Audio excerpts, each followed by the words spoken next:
শুধুমাত্র OBC certificate নয়, অবশেষে লক্ষ লক্ষ এসসি এবং এসটি সার্টিফিকেটও নিশ্চিতভাবে বাতিল হতে চলেছে। কেন? কারণ জমির দলিলটা তো চাওয়াই হয়েছে, তাছাড়া অন্যান্য সমস্ত কাগজপত্রও চাওয়া হয়েছে। ডাকা হচ্ছে সমস্ত ক্যান্ডিডেটদের যারা ২০১১ সালের পরে এসসি, এসটি অথবা ওবিসি সার্টিফিকেট পেয়েছেন।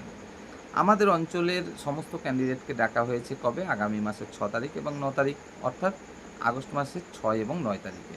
কোথায় ডাকা হয়েছে? বিডিও অফিসে ডাকা হয়েছে। কি, কি চাওয়া হয়েছে? যদি আপনি ওবিসি ক্যান্ডিডেট হন তাহলে ১৯৯৩ সাল কিংবা তার আগের জমির দলিল অথবা সরকারি কোনো নথি। যদি এসসি ক্যান্ডিডেট হন তাহলে ১৯৭১ সালের কিংবা তার আগের জমির দলিল অথবা সরকারি নথি। যদি আপনি এসটি ক্যান্ডিডেট হন তাহলে ১৯৫০ সাল কিংবা তার আগের জমির দলিল অথবা সরকারি নথি। শুধু তাই নয়, তার সাথে অন্যান্য সমস্ত প্রকার ডকুমেন্টস আপনাকে নিয়ে যেতে হবে, যে ডকুমেন্টসগুলো আপনি এই কাস্ট সার্টিফিকেট বের করার সময় জমা করেছিলেন।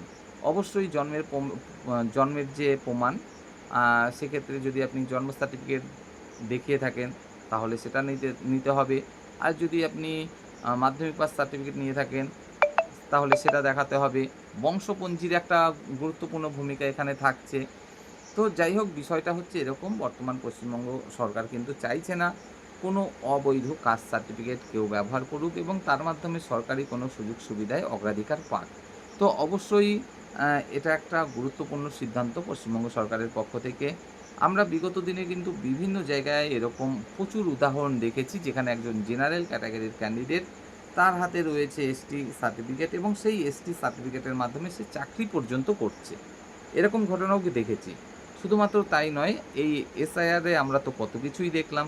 একজন বাংলাদেশি মানুষ, তিনি অবৈধভাবে ভারতে এসেছেন। তিনি সমস্ত কিছু ব্যবহার করছেন। আধার কার্ড থেকে ভোটার কার্ড থেকে শুরু করে এমনকি জমি কিনেছেন, জমির দলিল পর্যন্ত তার কাছে রয়েছে, এরকম বিষয়। তো যাই হোক, একজন বাংলাদেশি মানুষ অবৈধভাবে ভারতে এসছে, সে সরকারি সুযোগ সুবিধায় অগ্রাধিকার পাবে, আর স্থানীয় মানুষজন সেই সুযোগ সুবিধা পাবে না। এটা তো হতে পারে না, তাই না? তো যাই হোক, এই বিষয়গুলো নজরে রেখেই কিন্তু এই ভেরিফিকেশান প্রক্রিয়া শুরু হয়েছে। মোদ্দা কথা এটাই, শুধুমাত্র ওবিসি সার্টিফিকেট নয়, এখন এসসি এবং এসটি সার্টিফিকেটও আবার ঝাড়াই বাছাই প্রক্রিয়া শুরু হয়েছে। বিশেষ করে ২০১১ সালের পরে যারা সার্টিফিকেট পেয়েছেন তাদেরই এই ভেরিফিকেশান প্রক্রিয়া কিন্তু হচ্ছে। তো আপনি কাস্ট সার্টিফিকেট বের করার সময় যদি সমস্ত রকম বৈধ ডকুমেন্টস জমা করে থাকেন তাহলে তো খুবই ভালো।